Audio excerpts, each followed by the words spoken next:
जिन मंत्रों को हम जपते हैं वो मंत्र केवल मंत्र नहीं रहते। आप और हम जब पंचाक्षर मंत्र जपना प्रारंभ करते हैं, षडाक्षर मंत्र जपना प्रारंभ करते हैं, श्री शिवाय नमस्तुभ्यं कहना प्रारंभ करते हैं, तो वो मंत्र केवल मंत्र नहीं रहता, वो मंत्र एक ऊर्जा बन जाता है, वो मंत्र एक एनर्जी बन जाता है। और जब वो मन जब ऊर्जा बने, एनर्जी बने, तो वह हमारे जीवन को सुख प्रदान करना प्रारंभ करता है, हमारे जीवन को एक फलित फल देना प्रारंभ कर देता है।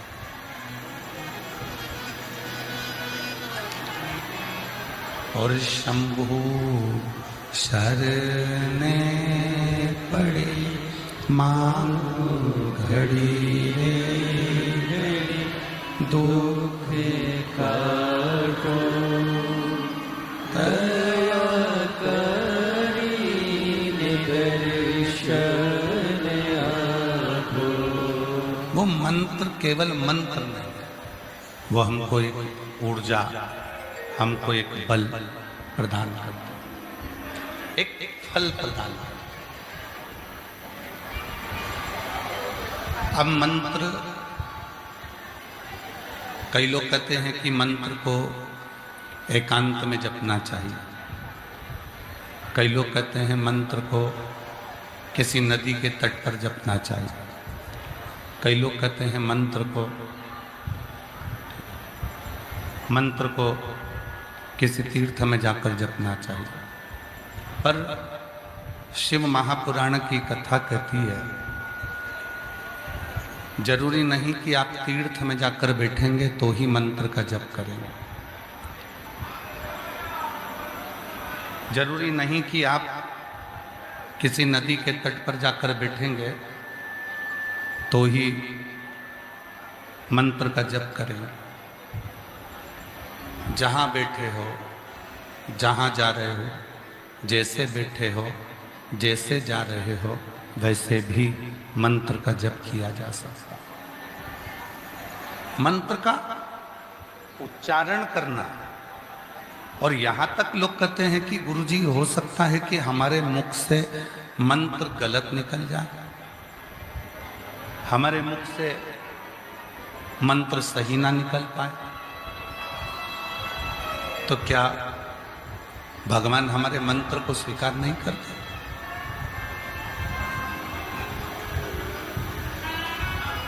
तो क्या भगवान हमारे मंत्र को स्वीकार नहीं करेंगे?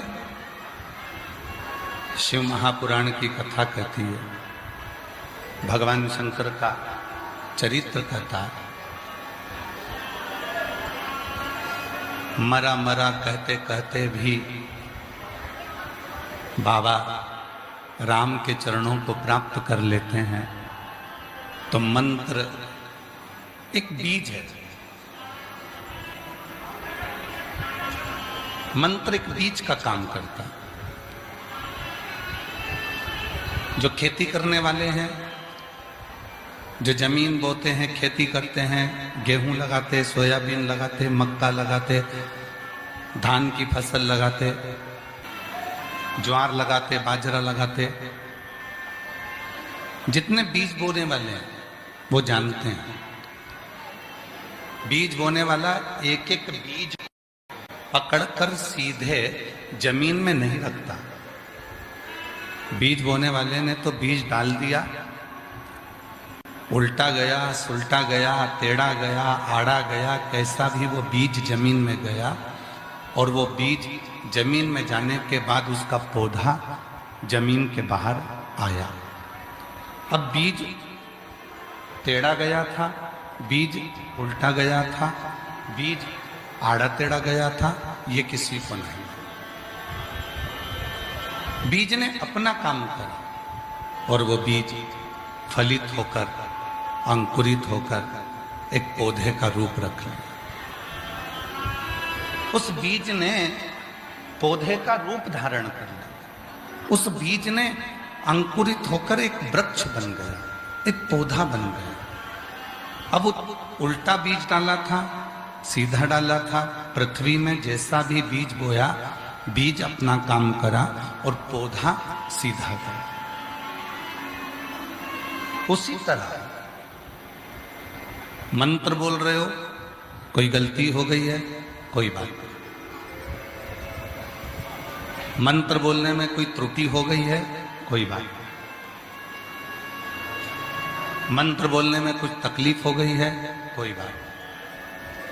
हम तो बाबा के भरोसे चलते हैं, हम तो बाबा के भरोसे चलते हैं।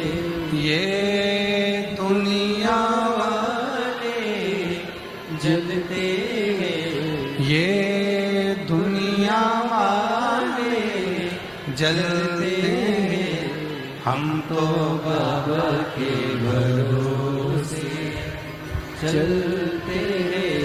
देवघर वाले के भरोसे चलते हैं, काशी वाले के भरोसे चलते हैं, सीहोर वाले के भरोसे चलते हैं, हम तो बाबा के भरोसे चलते हैं।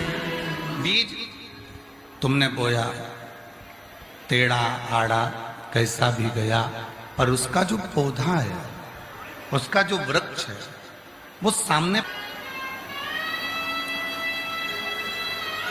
मिट्टी को बीज से मतलब था, मिट्टी को यह मतलब नहीं था कि टेढ़ा है कि आड़ा है कि सीधा है कि कैसा है। मिट्टी को बीज से मतलब था।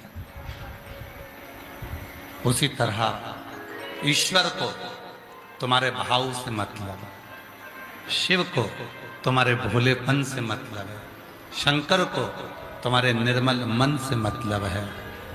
दुनिया में कई लोग हैं कपट अंदर रखते हैं, वो कहते हैं ना, राम राम जपना पराया माल अपना, मुख में राम बगल में छुरी।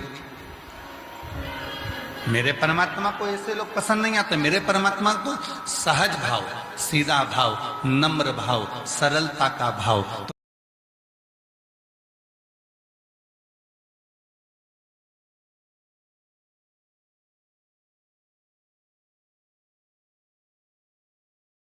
तुम्हारे भीतर है, भले तुमने टेढ़ा आड़ा कैसे भी जपा, तुम जप तो रहे हो।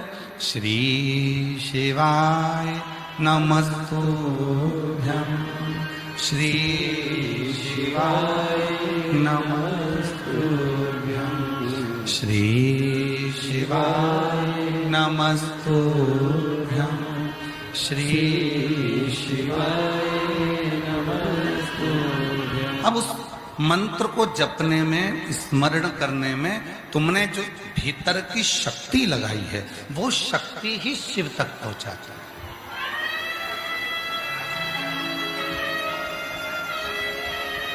एक पत्र है बड़ा सुंदर, एक लड़के ने जिद पकड़ ली, उसको आईएएस ऑफिसर बनना। उसने अपनी मम्मी से भी झगड़ा कर लिया। सीहोर वाला बाबा कहता है कि जो पंडाल में मांगो वो मिलता, तो मुझे आईएएस ऑफिसर बनना है तो मैं मानूं कि सीहोर वाला बाबा है, नहीं तो काय को मानूं। विवेक कुमार जी, उस बच्चे ने जिद पकड़ी, उसका पत्र आया,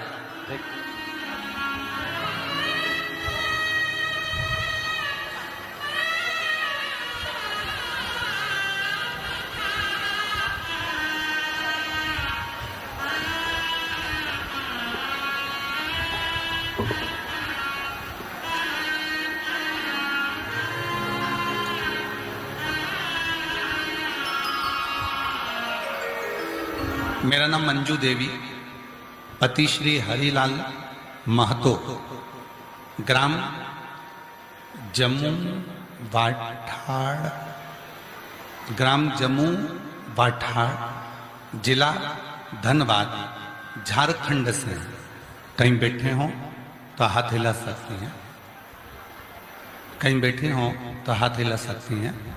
मंजू देवी पति श्री हीरालाल महातो, ग्राम जम्मू वाठाड़, जिला धनबाद, झारखंड से मेरा मोबाइल नंबर ये है। श्री शिवाय नमस्तुभ्यम। गुरुजी, मैं एक लोटे जल का और शिव के मंदिर में सेवा का क्या फल है बताना चाहती हूँ। बाबा के मंदिर की सेवा, हम शिव के मंदिर की सेवा करते हैं, रोज जल चढ़ाते, बाबा से विनती करते। हमारे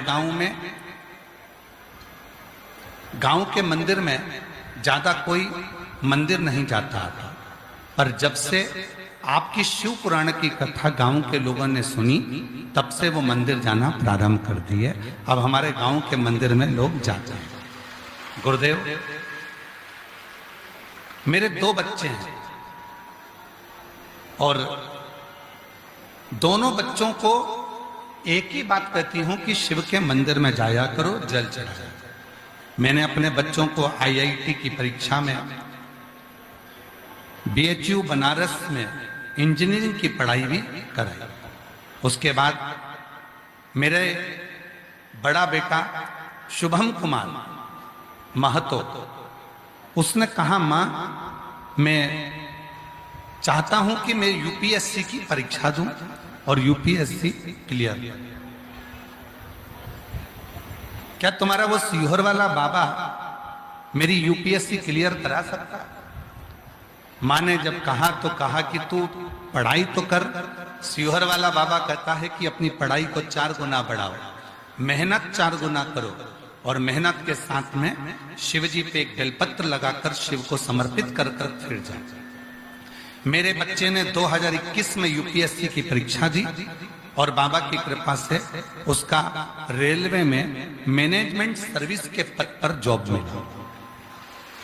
अभी भी बेटे ने UPSC क्लियर